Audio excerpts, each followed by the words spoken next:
Welcome to the Clinical Hour. My name is Shamar Linton, Fitz Joseph. And I'm Brenda Roach. and we want to welcome you to our show. So, first off, let me tell you guys this will be the last episode for our season, but we will be back next year with new interesting topics to talk about. In terms of topics, today we're going to be discussing building healthy relationships.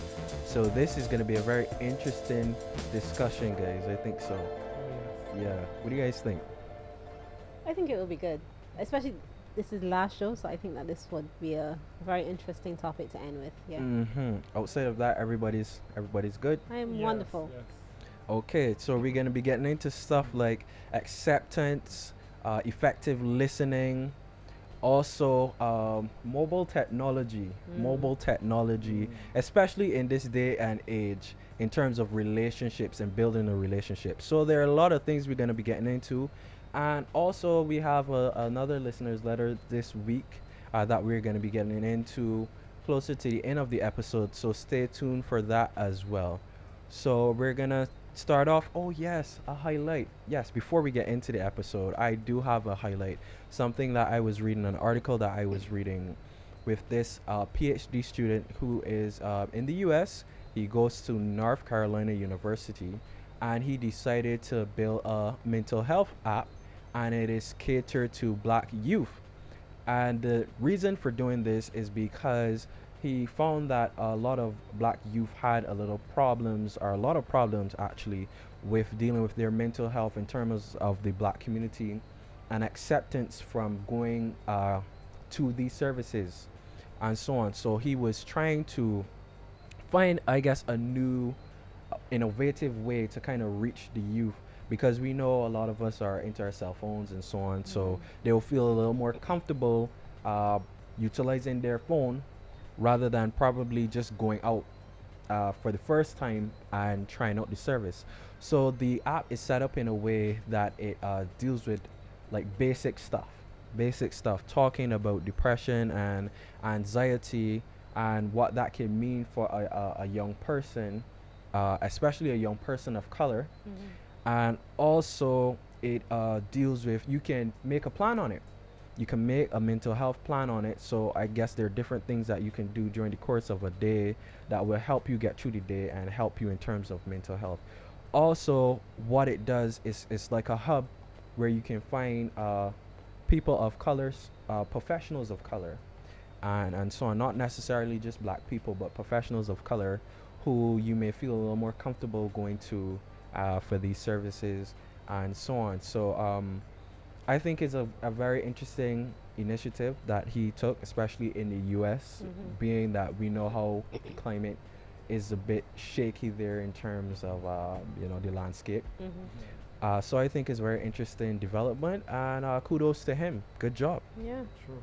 So yeah, we're gonna be going into our show from here, and the first thing that I want to get into, based on the topic that we're talking about, forming healthy relationships. When you now get into a relationship, going with this person and so on, and it's a thing that I find a lot of people should pay more attention to in terms of acceptance and celebrating the differences that come with two individuals coming together to have a relationship. That's very interesting, sure. When we look at acceptance, you're looking at two different people, two different personalities coming together, in a relationship. And the fact that, if the persons are to have a good relationship, you're going to be able to accept the differences in each other Yeah. and to be able to celebrate them, because never saw alike. And we have our strengths, we have our weaknesses, but it's to be able to work together to accomplish, the goals that we want to accomplish.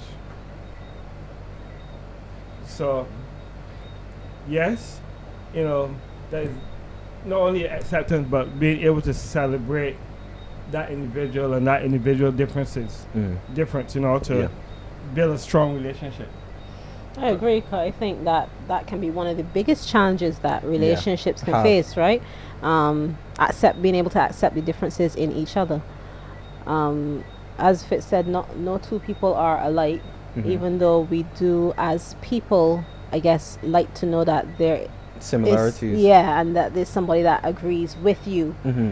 But in a relationship too, that can get boring after a while, right? Yes. Exactly. Very. True. So I think being able to accept that everybody's unique, everybody's different, and that we each have our own strengths that we can bring to that relationship. Mm-hmm. So those experiences, the differences help to enhance, each other's lives, and thus the relationship then can be stronger, Mm-hmm. because of the differences and being able to accept those differences and celebrate the differences, and it's not, and that signifies that it's not a competition. I'm not competing against the other person, but I'm celebrating who they are as an individual Mm-hmm. and their strengths and their experiences that I can learn from, I can appreciate, and I can benefit from, Mm-hmm. and so too I can add value to them. Yeah, and to me, what is very interesting is that the differences portion and the celebrating them. And I guess, sometimes initially when people get into relationships, um, they're clouded by the feel good. It feels good. I Mhm, like mhm. this person, and so on. And then there are certain things that they might not be willing to accept, that they overlook in the beginning. And sometimes it's a situation where later down they're trying to get the person to adjust or to make changes towards what they want the person to be, Mm-hmm. as in, well, this is the person, but I want you to do this instead. Well, you can't be more like this. So it's not understanding that this person is different and they may do things different. So rather than celebrating the differences, it comes around as in, like, I want you to be more this way for me, and trying to create a person rather Mhm. than when you go into the relationship or going to talking to the person, actually realize or focus in on the fact that, hey, these are differences. Am I willing to accept these differences and move forward, or am I not willing? So at that point, you know where you stand rather than overlooking the differences and then still plowing forward, and then it becomes a problem later down. So down. to celebrate the differences would be great. Right. The other thing about that is that it signifies the necessity in terms of relationships Mhm. of not rushing into relationships, Yeah. taking time to get to know the other person, because the other person have these differences, getting to know who this person is, so that you know if this person can, you're compatible Mhm. with this individual. So acceptance and celebration, but in doing that, it means that we gotta listen effectively. Yeah. It's not just hearing the person, because the person can be sharing things about themselves, and if you're not listening, can easily bypass us. And when we talk about listening effectively, it's not just saying, "Well, I hear what you say," Yeah. but it's being able to understand and understand the reason the reason behind what you're saying Yeah. and what you're saying, and it's not just to respond or say, "Okay, well, I hear you, so this is what you gotta say," but to be able to understand and to respond appropriately. Because when we are not listening effectively, sometimes we react to points, we Mhm. react to a word, we react to a suggestion, and we don't even know the full story. Or get ahead. Mhm. Yeah. Belong the full story before it ends. True.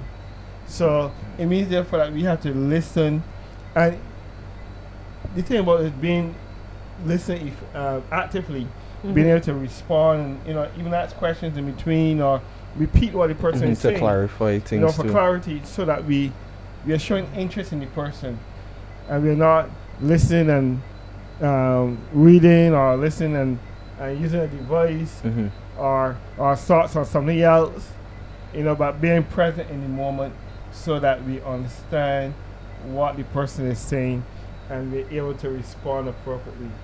Mhm. So, sometimes people share things with others, with one another, but because they're not actively listening, later on in the relationship they work with, I didn't know this is what you like. I didn't know this is how you are. You can't remember when they said that? Exactly, because we didn't listen. But I think too that goes to like what you said, being genuinely interested in what the person is saying, Yeah, what and they what the have to person say. is thinking, right? True, yeah. So being genuinely interested comes along with actively listening. But the question though is that how many people really take time to listen effectively? Yeah, and I like that. Listen effectively part, not just listening by itself, but Mhm, effectively. And like you said, how many people take time, because it's something that people can be considered to be time consuming. As in, okay, I gotta listen through, I gotta hear through.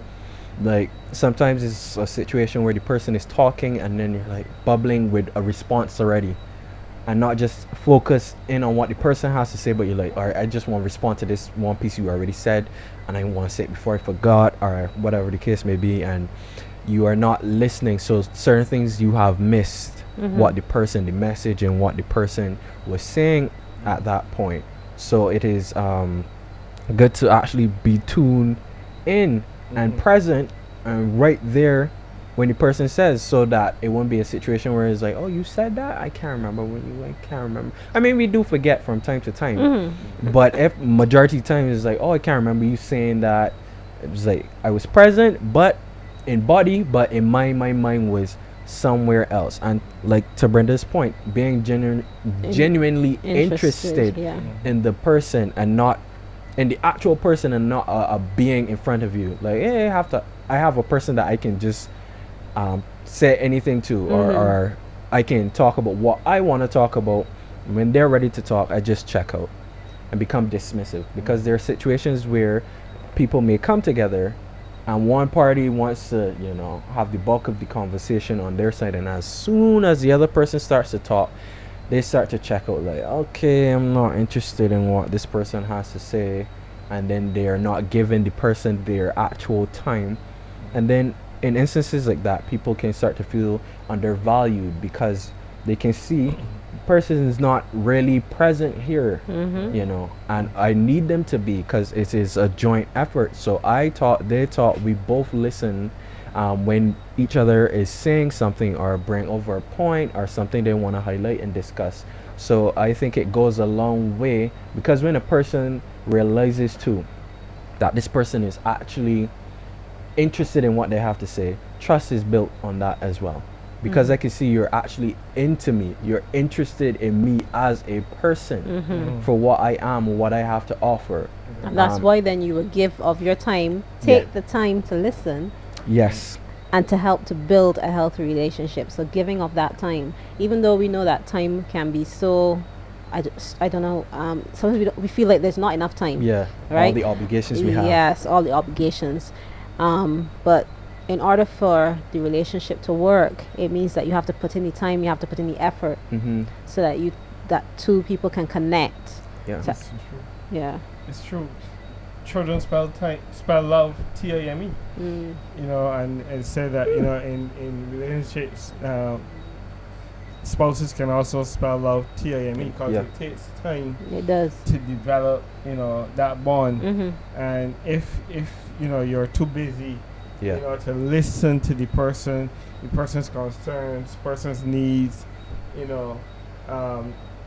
that's how relationships break down. Yeah. I find it very interesting that sometimes when people are courting, sometimes they talk All hours. words. It's All true, words. but don't forget that's at the initial stage where the attraction is. So you're in that attraction mode, attraction Yeah. and romance. So everything is exciting and everything is heightened. Fun, new, vibrant. Yeah, so you would listen and you would talk for hours. Colors. Woo. Yeah, exactly. Sparks. But then they get into a relationship, and the relationship, whether they're going to get married or what, and then as time progresses, it's like, all right, I sleepy, or I can't I don't talk got the about time with that or, right now. Comfortable. But if you want to not only develop But to maintain. Teen. Yeah. that relationship, it takes time, Mm-hmm. and it's being willing to give of your time to listen to that person's concerns. Because the thing is, every day you're not going to feel the same way, Yeah. and every day you're going to have different experiences, and it's being able to listen to that person to find out how their day was, what affected them, what needs do they have, and so that you can interact and build each other up. Mm-hmm. You don't want a case where you're failing to do that, and that need is being met elsewhere. Yeah, because then people look at it as I'm not a priority. Mm-hmm. If you can't spend time with me, I am not a priority. Because to Brenda's point, if you're able to spend 5-6 hours with me at a time initially, I've been a priority then. And then you have changed, your dynamic have changed. And yes, in relationships, you have to give space for changes to occur as well, Mm-hmm. and addressing the changes within the relationship as well. But time is something that needs to be constant, especially if you want to develop a healthy relationship and have it maintained and continuously healthy.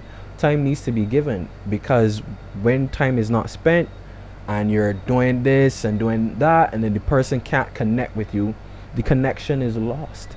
True. And that's the thing, in a relationship is two people coming together and connecting. Mm-hmm.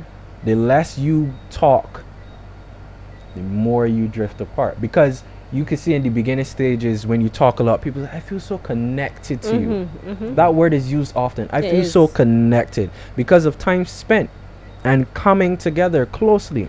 But if you don't have that time, the disconnect can happen. Very It's true. quite possible.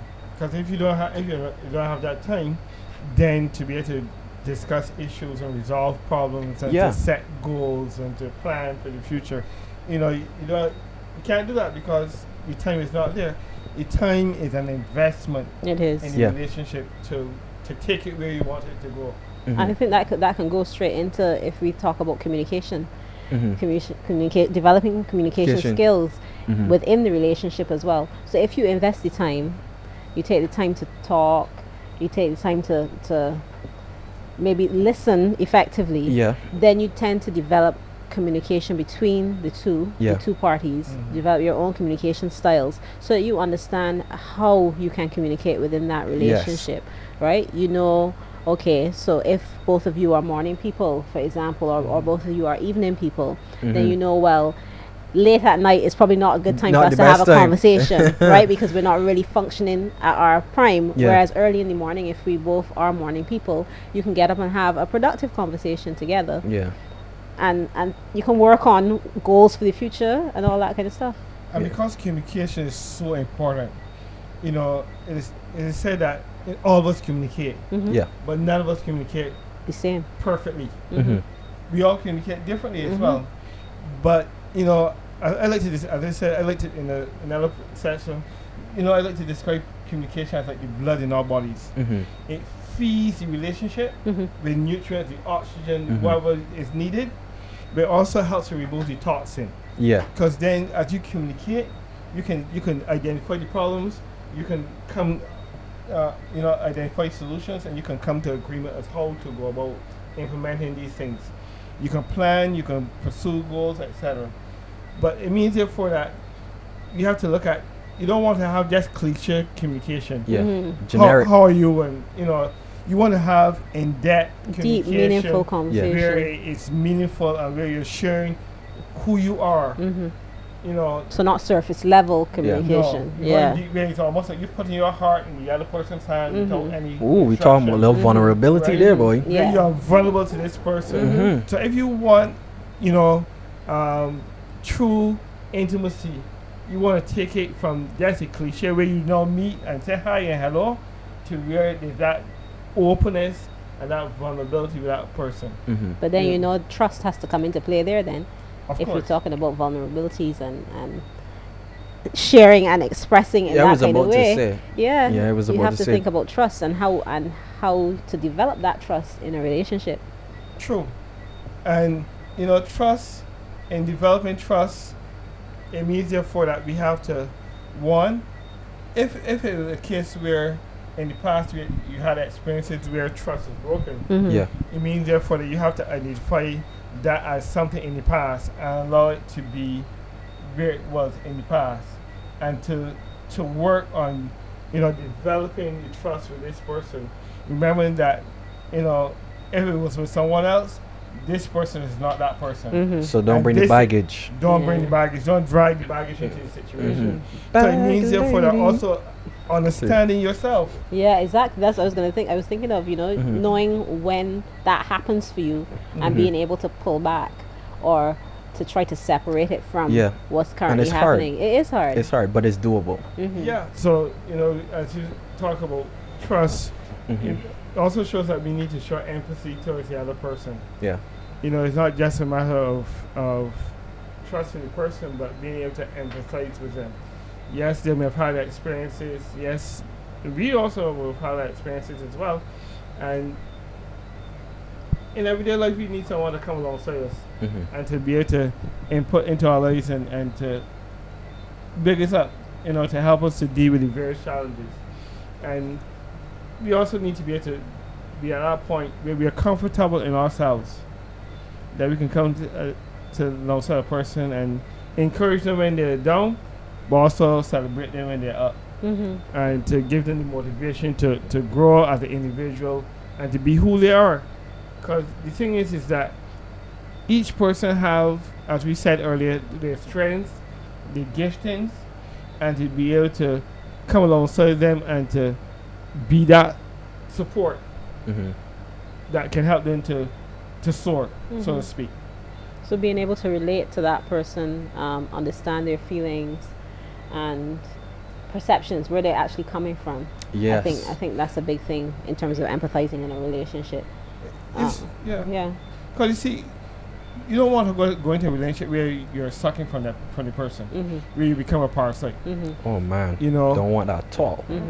you want to be able to add value, and that's what we talked about earlier in terms of managing your emotions and things like that in a relationship and knowing yourself, because you want to be able to add value, Offer support. and support to that person.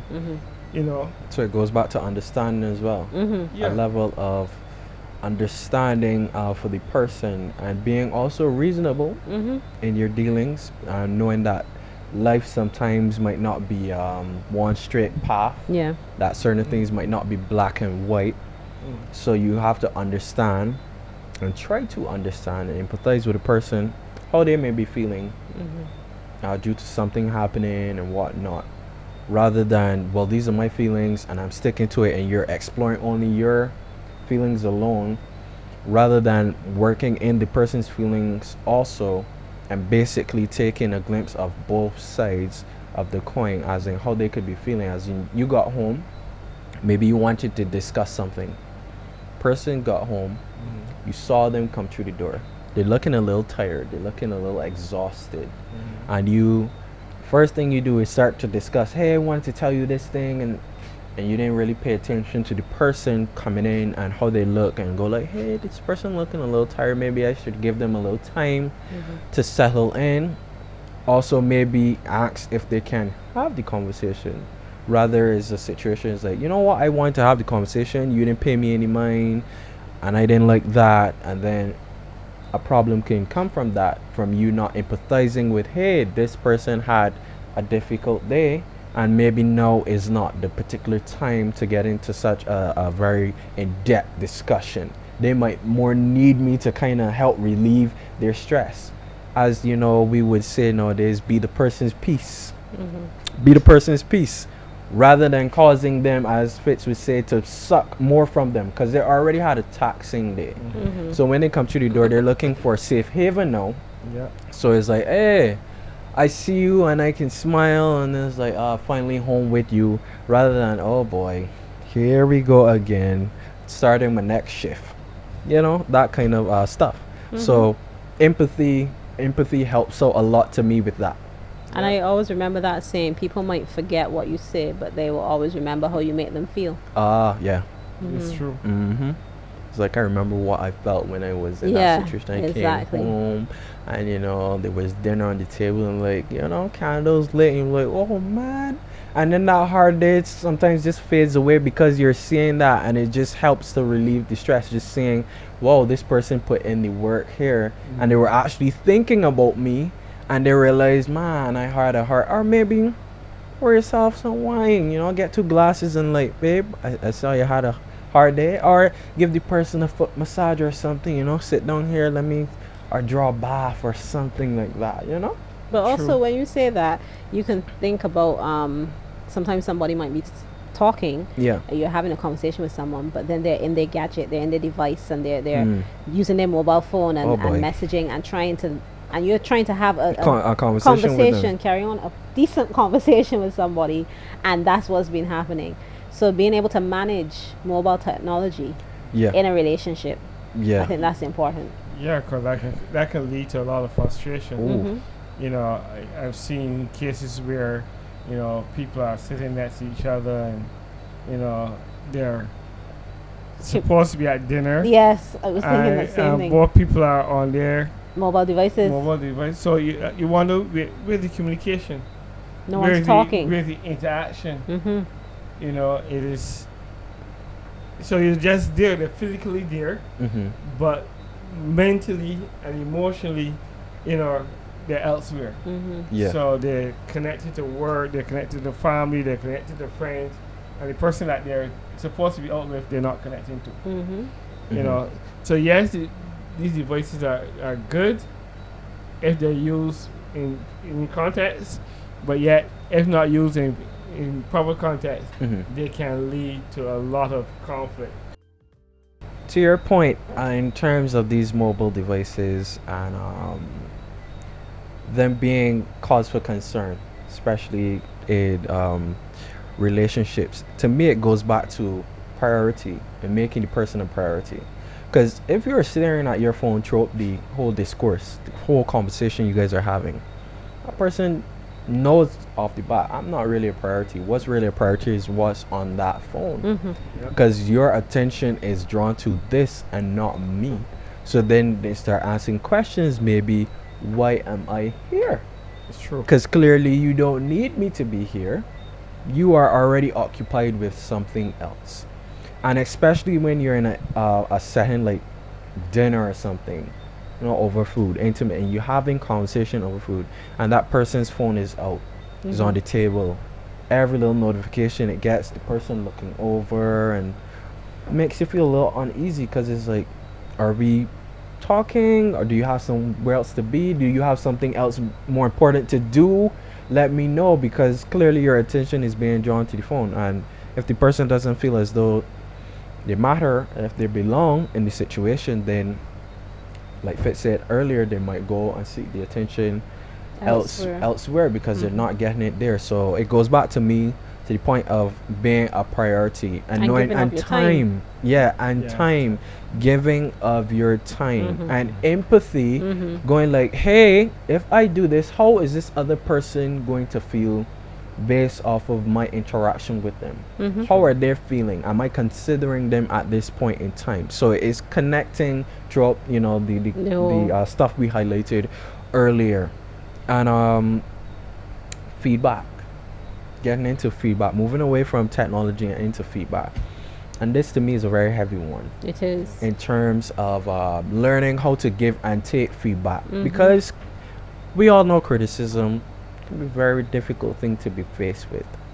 And even sometimes when it's constructive, there are some of us who can't still deal with it, because what we hear is, they might not feel as they're good enough or something like that due to the constructive criticism sometimes. But feedback is something that is very important in a relationship.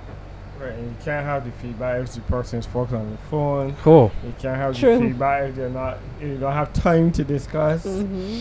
You know, so it just underscores a lot of the things that we discussed earlier. yeah. But feedback gives opportunity to the individual to let them know whether or not you are really listening Mm-hmm. Mm-hmm. or whether you really care. If you're genuine enough, Yeah. then you, yeah. And it helps you to learn the person, because then when you give feedback, it helps you to, if there are any misconceptions, to gain clarity Uh-huh. in terms of what the person was saying, in terms of what the person meant to say, or what the point they were trying to get over. So having that feedback, helps to connect the dots and make the whole thing solid, the communication and the relationship. But if it's a person, you don't just want to have one-sided communication where it's just directives, the person just giving instructions. Yeah. You want to have dialogue.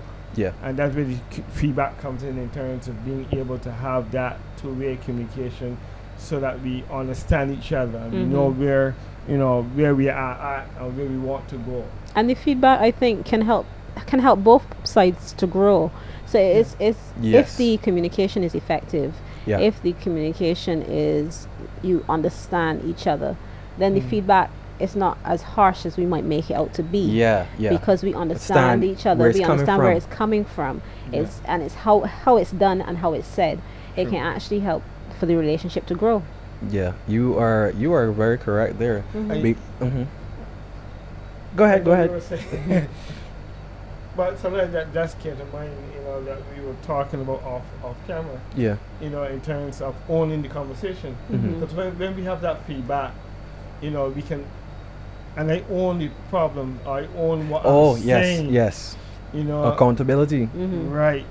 It helps us to be able to, I can say to the person, okay, this is how this thing is affecting me. Right. And I can give them feedback about their actions and about their behavior, so that we can identify issues Mhm. and address them in order to, make the relationship stronger. So not blaming, Not Right. blaming. And yeah, that's where the not problem. but owning it. Yes. So it's, I feel this way Yeah. Because or when yeah. something happens, etc. So that then the person doesn't feel as though they're being attacked. Right. Because I Right. was about to say that's Yeah, where the because then problem that's can when you come start in. to respond or react as opposed to Because responding. your feedback now is making me feel Yes. a type of way. Because I feel as Exactly. though you're attacking me. Exactly. So I'm not listening to what you have to say. I'm more building my defenses. Exactly. And then at that point, it is less of the us factor working together and more of I need to protect myself. So the defenses go up. Yeah. So that happens. So then to get away from that, I guess the I statements and owning it comes. It's a different way of tackling it and dealing with the issue more effectively. Yeah. Because then you can move forward. That's more putting you in a position to move forward rather than having to deal with a problem that just came out of a problem. Exactly. Yeah. Because the problem, this is the first problem, but the problem here that just came about is I didn't like what you said to me. I didn't like how it made me feel.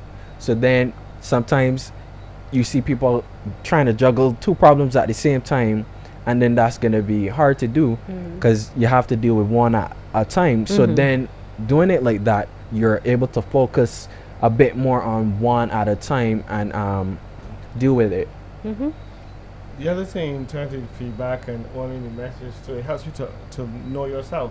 Yeah. Because then you have to know why you became angry. What So I have reflection. What caused you to react? Right. What caused me to react? What caused me to feel this way or to think, this thing? Is it something that I haven't dealt with or haven't Yes. or resolved issue? Is it a situation in the past that is similar? So it's helping me by owning that and responding. Yes. I can give positive feedback rather than reacting. I can Yeah. come away, More responding. examine, deal with where I'm at, resolve my issue, and then we can go on. So then it causes the person to have to be Yeah. reflective. Self-reflection. Yes. So reflect, and then if I reflect, you reflect, and we come back and we, the things we reflect on, we talk about. Yes. Like being that you pointed out this, I was able to go and deal with myself, think a bit, and work on it, and I am appreciative and also appreciate the fact that the person was able to give you the feedback, because if you didn't know, you won't be able to do anything Exactly. about it. It's True. true. It's true. So and I think that's something that as a couple you work on too, just the smallest minute things. You just show your appreciation for the next person and on that, and it helps the relationship build and flourish, and more trust is established through those channels as well. So yeah. And what you said there is so vital. It's so easy to take persons for granted. It is. So Yeah. appreciating. Appreciation. What do you think? Yes. I always talk about celebrating. I'm always celebrating. Yes, yeah, no, I you always have see to. brother You have to. celebration. Yeah. And it's healthy, It is. because that keeps your life in a relationship. Mm-hmm. And I always says, when you're in a relationship, you and that person should be best friends. Yeah, what you said there, that's very true. I believe that you should be best friends, so that's good. But I think that we did a good job in terms of covering the things we wanted to cover and talk about in terms of this topic, and forming a very healthy relationship from the beginning. But before we, wrap up everything, I want to get into the listener letter that we have for today. It should be very interesting. I'm hoping. Yeah, it looks interesting. Okay. Listener says, I was listening to your podcast on communication in the workplace, and I really need some advice. I have a coworker who really rubs me the wrong way. You know, when they say that your spirits don't meet, well, Mm. that's us. She's always complaining about something to anyone who will listen, and when she isn't complaining, she's attacking people, saying hurtful things. I think that it impacts the overall morale of the other staff members working in the same unit. What do you guys think about this situation? How can we effectively communicate? Mm-hmm. Well, I think maybe we can look at you shouldn't try not to jump to conclusions. Maybe the person doesn't have the adequate interpersonal skills to communicate effectively. True. You could think about sharing your feelings. Yes, using the iMessages. Yes, Right. that's another good one. So the person's owning, how they feel and how, what is happening is affecting them Mm-hmm. and how they view the situation. Exactly. Yeah. Okay. And then they could, probably make some, appropriate suggestions and even model the behavior that they would like to see, themselves. That's true. Modeling really really works. Yeah. Mm-hmm.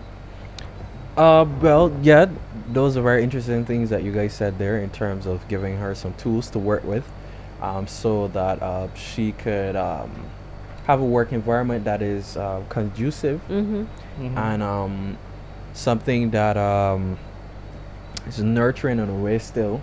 Even though it's the workplace, you still want that kind of Mhm. thing going on there. So I agree with the points that you guys made. And some of the stuff that we said on the last podcast also, I think they're, because we said a lot more on Yeah, we did. communicating in the workplace. So maybe you can watch over that episode. And there's some things there that you can grab, some other things, some other tools from that you can grab and utilize. But modeling the behavior, the things that you would see from that podcast and this that we just did, the information, the bits that we gave you, you can model that behavior too, because then the person can then catch on, and see, hey, this is how this person is doing. Well, we are hoping, because Mhm. the person still needs to make that decision for themselves, but we Yeah. are hoping, Mm-hmm. so that those are some things that you can try out and do in terms of messages, and we spoke about it here on this episode too. Owning the stuff and being accountable and sharing, giving feedback and giving Yeah. feedback. So it's things that we talked about today as well. So if you are able to model all of that stuff, maybe it would be create a better work environment for you, because what you're saying there is your feelings are valid, and it's something that may happen in different workplaces. So I guess that is our input on the Mhm. situation to you where that is concerned. So thank you for writing us. I'm gonna, thank you for writing us. Um, Now, I would have said earlier in the show, the beginning of the show actually, this is the last episode for the season that we have. We'll be back next year, hopefully, God willing. So I really want to extend my thanks to everyone who has tuned in and who has watched, who has listened and supported us along the way. Because without your support, we would not be here providing this. Because really and truly, it's for you, all the listeners and the viewers. We do this for you to help you out in the different situations that you may be facing in your life. So I just want to extend from myself and the team here, those who are on camera and those who are behind the cameras as well. We want to extend a thank you and show our appreciation for you for tuning in each week or each time we put out episodes. So thank you, and thank you. So I think this is the end for now. Also, even though this is the last, we still want you to like, share, and subscribe. Send us your feedback as well, the things you like from this season, the highlights for you, and maybe some more interesting conversations that you would like for us to get into on next season when we come back. If you could give us that information, we would be very thankful and appreciative of that as well. So yeah, we just want to have that feedback from you guys. Okay, all right, so this is the Clinical Hour.